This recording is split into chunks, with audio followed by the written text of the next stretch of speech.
I have sat in a theater in which I've watched little kids put on their glasses and see that stereo for the first time or the first time in a while and just have their whole being light up because it's actually the world they live in. It's not foreign. It's not a trick. It's, oh, I get this. This is depth. This is what I live in. You know, the ball's coming right at me. And I think if we used stereo, we in the industry as a whole use stereo to help us tell the stories that should be told in 3D and use it that with that kind of innocence in mind, we will never have an audience that is tired of it.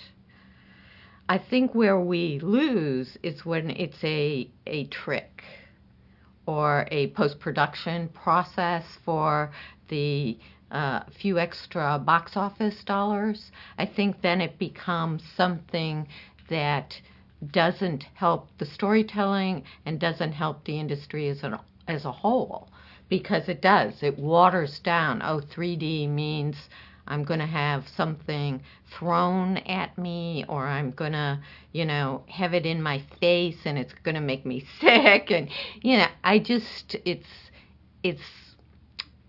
you know, I know lots of people have said this, but it's not unlike some of our other big breakthroughs in terms of first having sound and first having color. It started out with what looked like it could be a trick, and it just then became normal filmmaking. So I'm hoping for a time when it's normal filmmaking, because it is a richer world. I think that where we're going to see some really big gains is by developing software that is actually going to use the multi-core processing capabilities of the new render units coming out. I think that's where you're going to see a lot of the development that's been done in games for real time getting fairly close for even the high fidelity or high resolution work that we do.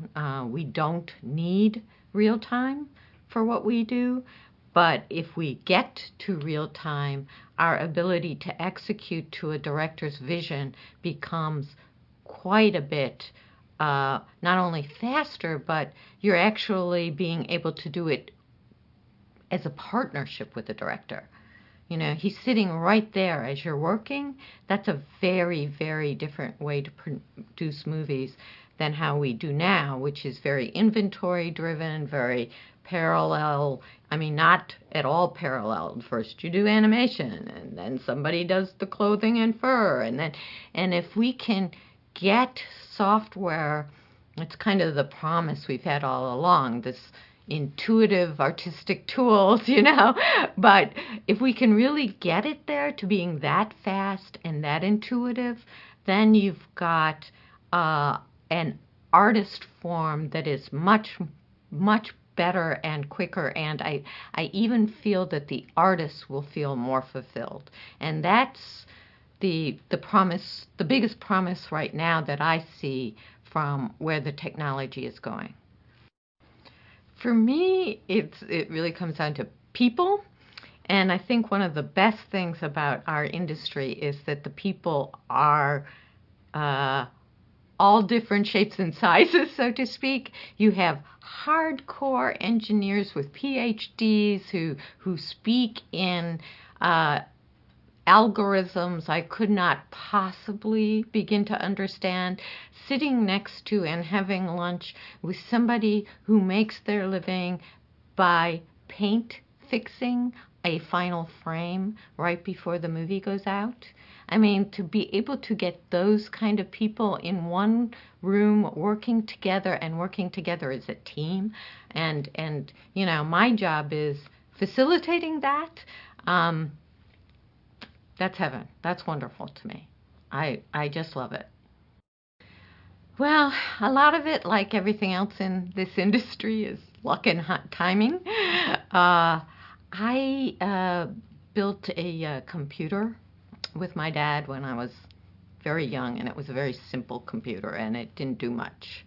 And it was actually boring. But my father sat me down and told me what it was going to be. And he specifically said I didn't need to learn to type because it would understand my voice commands. And that one I think he was a little off on, or at least to date was a little off on. But he also said I could use it for drawing and painting and making cartoons. And when you're that age, I was like 7 or 8, that was meaningful, and I hung on to that. And even though I have my degrees are in art, I went to the Art Institute of Chicago. I have a master's degree. I came out and I took some classes in programming, just because there was something about what was happening in the world around computers I found really fascinating. And when I went into the industry, I started in post-production. I followed my boss to Industrial Light and Magic, and I started in the camera department. But, luck and timing. Computer graphics was just beginning to explode. I got the job as coordinator on Terminator 2, and from there, Jurassic Park. I started to be, I was the visual effects producer on Schindler's List, and I worked on the first Pirates as a production executive, and then the studio wanted to know whether I wanted to help build Lucasfilm Animation, and I said, sure, I'll do that. That sounds good. And in 2008, I transferred over to DreamWorks because they said they wanted me and I wanted them.